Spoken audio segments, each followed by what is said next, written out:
સ્વામિનારાયણ હરિ સન 1877 પોષ સુધી 14ને દિવસે શ્રીજી મહારાજ શ્રી ગઢરામાંથી દાદા ખાચરના દરબારમાં શ્રી વાસુદેવ નારાયણના ઓરડાની હારે જે ઓરડો તેની ઓસરે ઢોલિયા ઉપર બિરાજમાન હતા અને સર્વ શ્વેત વસ્ત્ર ધારણ કર્યા હતા અને પોતાના મુખારવિંદની આગળ સાધુની જમણા પંક્તિ થઈ હતી।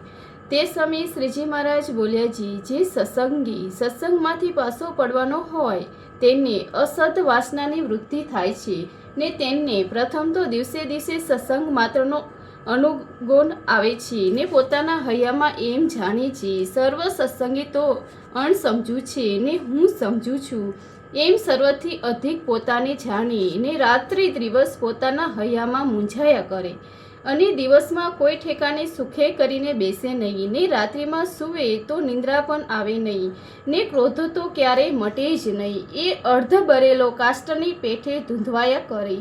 એવી જેને વર્તે ત્યારે તેને એમ જાણીએ જે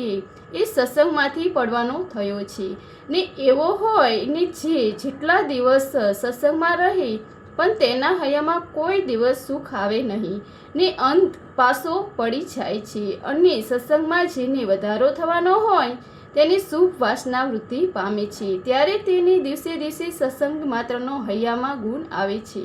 અને સર્વ હરિભક્તને